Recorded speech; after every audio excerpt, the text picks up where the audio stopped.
Done है। जोरदार तालियां। एक बार रणवीर सर के लिए जोरदार तालियां हो। भाई भाई भाई भाई भाई भाई ये भी चाहिए अपने को तो यार। हाँ भाई भाई भाई।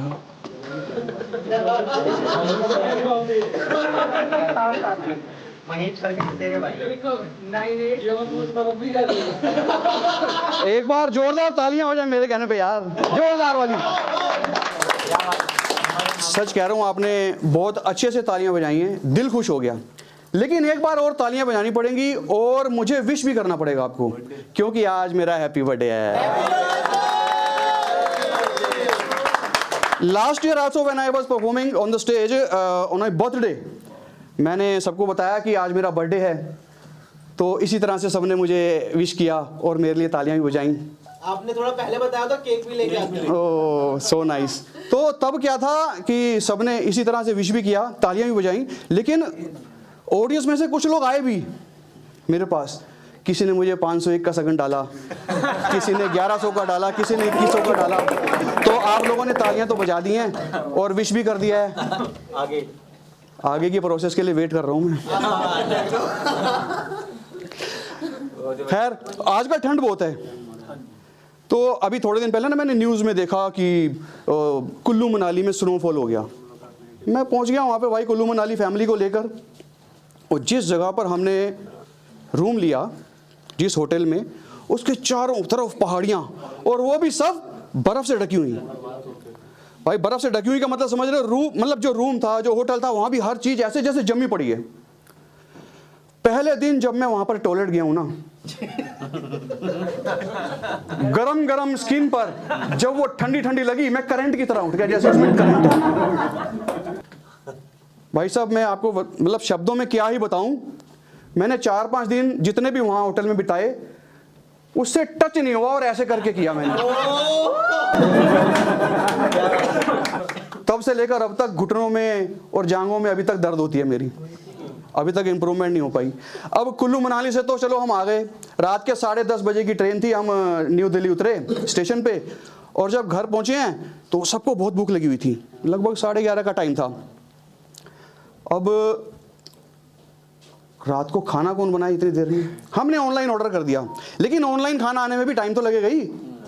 तो मैंने कहा देखते हैं घर में कुछ है तो कुछ थोड़ा बहुत खाया जाए। मैंने फ्रिज खोला, फ्रिज में रसमलाई रखी थी, लेकिन मिल्क प्रोडक्ट 8-10 दिन पुराना, खाने लायक है नहीं है ये भी देखना पड़ेगा ना। मैंने स्मेल करके देखा, ठीक स्मेल नहीं आ रही थी। मैंने कहा पता लगे खा लिया और पेट खराब हो गया और दिक्कत हो जाए। तो हमारे घर के बाहर ना अक्सर एक काले रंग का बड़ा सा कुत्ता आया करता है, उसके भौंकने की आवाज़ आ रही थी। मैंने कहा ये रसमलाई ना उसको ही दे देता हूँ।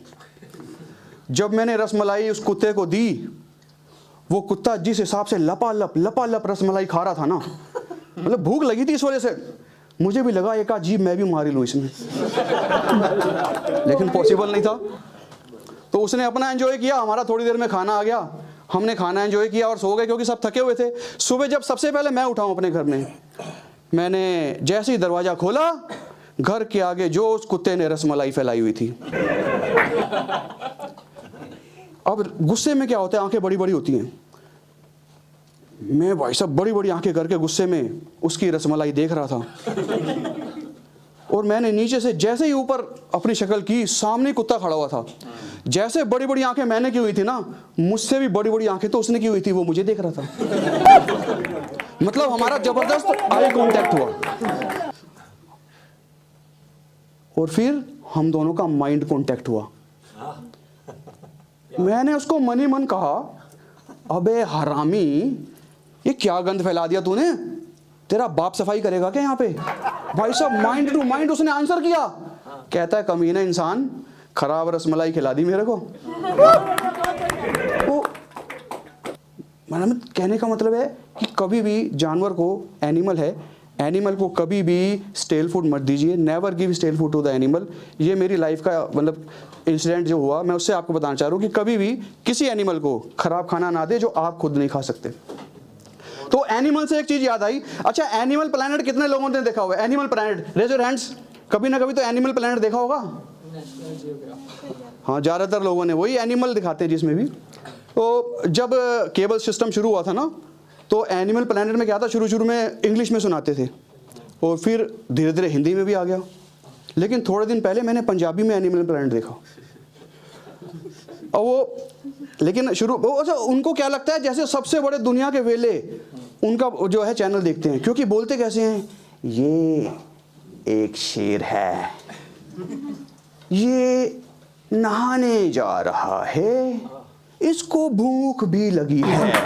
और जब ये चीज़ें हमने इंग्लिश और हिंदी में तो देखी हैं, लेकिन जब मैंने पंजाबी में सुना ना, तो मैं चाहूँगा कि आप लोग भी सुने, उसको एंजॉय करें, बहुत अच्छा लगता है पंजाबी में सुनना। तो वो पंजाबी में कैसे, जैसे ही स्क्रीन पर हाथी आया, ए हाथी है, वैसे सबको पता है हाथी है,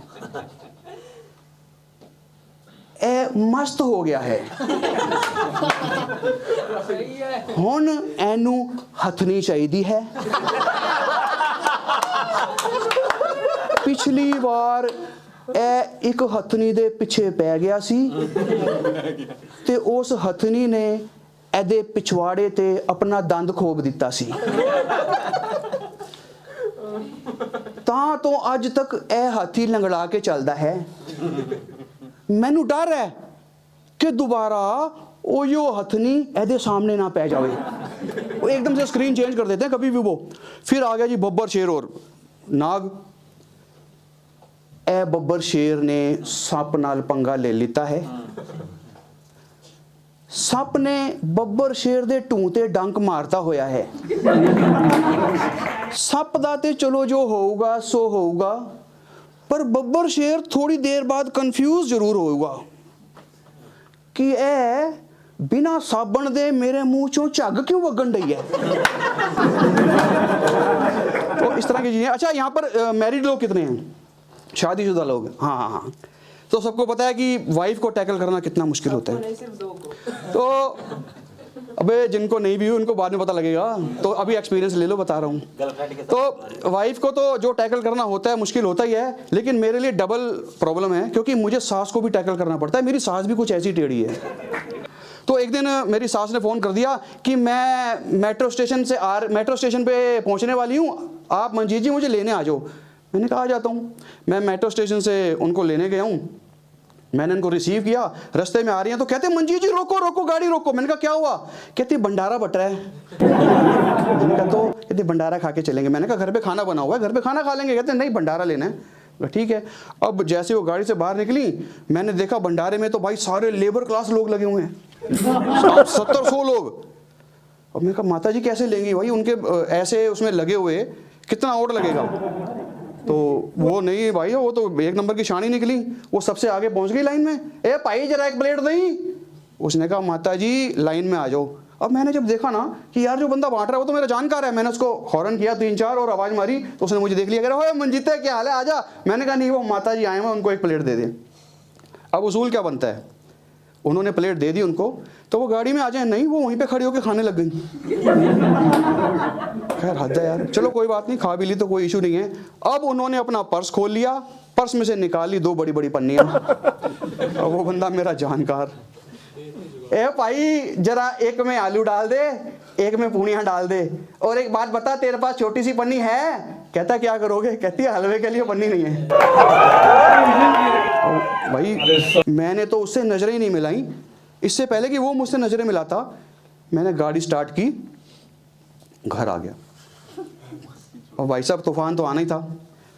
और माता जी वो, मैं घर के अंदर नहीं गया, घर पे पहुंच के भी माता जी आए ई रिक्शा पे।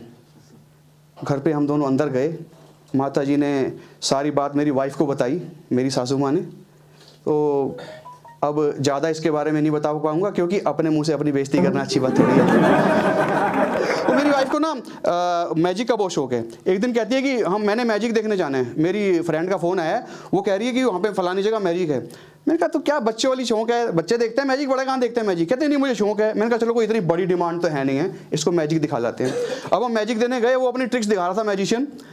तो कई बार होता है ना, मैजिशियन कहता है कि उनको वो वॉलंटियर चाहिए होता है कोई मैजिक दिखाने के लिए। उसने कहा भी मुझे वॉलंटियर चाहिए। मेरी वाइफ उठ के चल दी। उसने वाइफ को चेयर पे बिठाया, ऊपर डाल दी काली चादर, डंडी घुमाई, गुड़ुम फुड़गुम कुछ बोला उन्होंने, और झट से चादर हटाई, वाइफ गायब। भाई हॉल में तालियां बज गई। सबसे ज़्यादा तालियां मैंने बजाई। उनके लिए तो महिला गायब हुई है, मेरे लिए तो वाइफ गायब। मुसीबत टल गई। वो कहता है कि ये जो वाइफ जिनको मैंने गायब किया है ये किनके साथ आई थी? मैंने कहा मेरे साथ आई थी, मेरी वाइफ है। कहता है आपकी वाइफ को अगर आप वापस चाहते हो तो 1000 रुपये देने पड़ेंगे इनाम के, नहीं तो वो गायब ही रहेगी। मैं कहा तू 2000 ले ले, तो गायब ही रहने। तो इस तरह की घटनाएं लाइफ में होती रहती हैं। आयुष जी ने ये प्रोग्राम रखा है, बड़ी खुशी की बात है।